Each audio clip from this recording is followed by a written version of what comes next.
Very good afternoon to everyone. Today's आज का जो हमारा टॉपिक है प्रेजेंटेशन का वो स्मार्ट एनर्जी ऑडिटिंग पर है। तो जैसा कि आप लोगों को सबको मालूम है कि government is promoting right now solar photovoltaic systems on our rooftop. इसके अंदर सेंट्रल गवर्नमेंट और स्टेट गवर्नमेंट दोनों एक सब्सिडी दे रही है, maximum up to 3 kilowatts for domestic users. ये पूरी प्रेजेंटेशन हमारी डोमेस्टिक यूजर्स के लिए है। कमर्शियल यूजर के में हम इस प्रेजेंटेशन में बात नहीं कर रहे, क्योंकि जितने भी लोग हमारे यहाँ पर पार्टिसिपेंट्स हैं और स्टूडेंट्स हैं, they use energy at their homes और एट देयर हॉस्टल, जहाँ पर भी हम लोग रहते हैं। इसमें सेंट्रल गवर्नमेंट और स्टेट गवर्नमेंट दोनों सब्सिडी दे रही है रूफटॉप पर सोलर फोटोवोल्टाइक सिस्टम लगाने के लिए। और आप लोगों को पता होगा कि जैसे आज सुबह बात हो रही थी एनर्जी बैंकिंग की, वो उसी कॉन्सेप्ट पर सारी चीज़ें बेस्ड हैं कि अगर आपकी रिक्वायरमेंट, वो जिस स्टेट से आए थे हमारे एक्सपर्ट, वो गुजरात में, वहाँ पर हमें नहीं पता, लेकिन हमारे यहाँ पर यूपी में एनर्जी बैंकिंग वो मंथली की बात कर रहे थे, लेकिन यहाँ पर ईयरली बेसिस पर दी जाती है।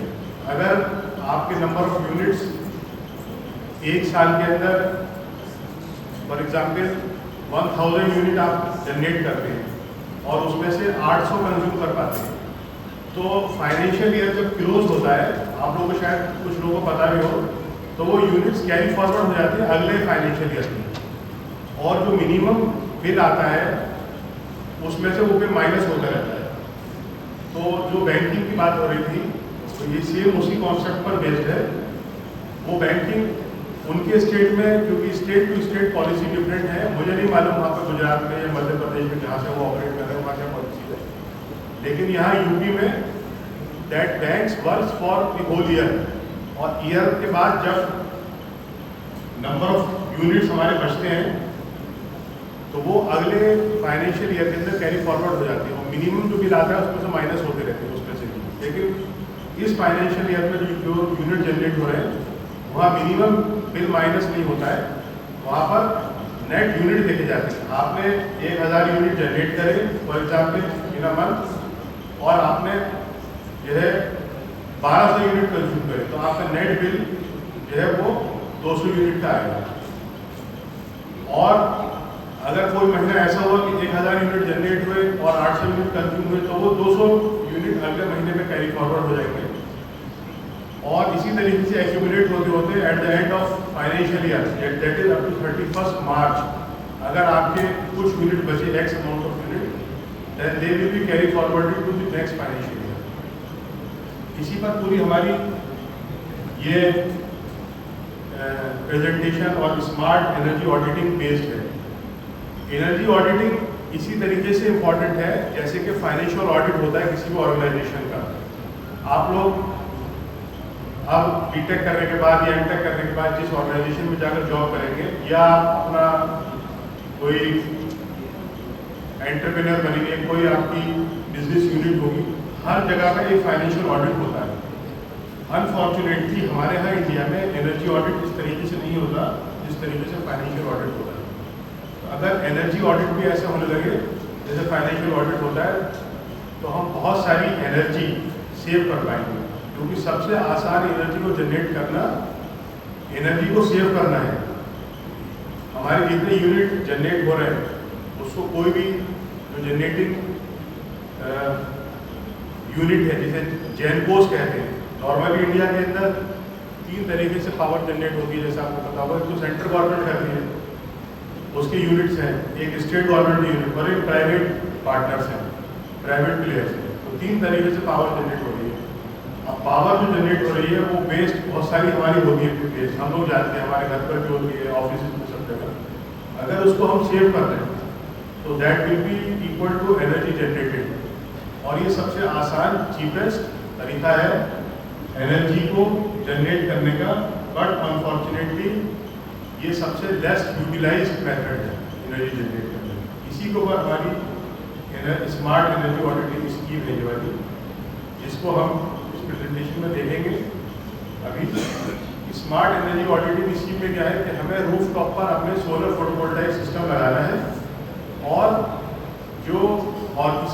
सोलर फोटोवोल्टाइक सिस्टम भी दो तरीके से लग रहे हैं।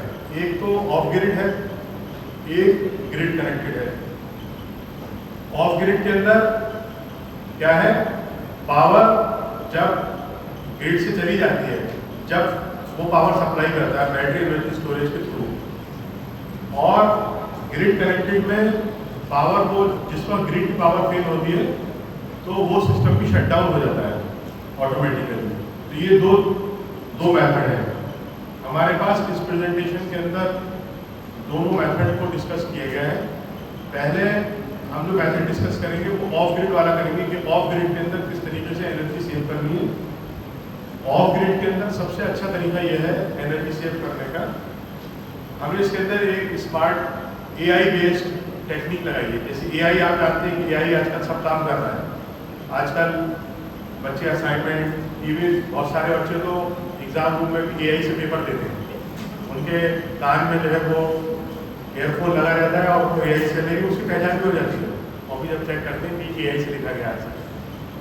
तो इसी तरीके से जब हम एआई को, यानी अगर हम किसी अच्छे तरीके में यूज़ करें जो सोसाइटी के लिए बेनिफिशियल है, तो वो ज़्यादा यानी फायदेमंद होगा। एआई की मदद से अगर हम एनर्जी सेव कर लें तो ये एक एनर्जी इंजीनियर के लिए बहुत बड़ा काम हो जाएगा।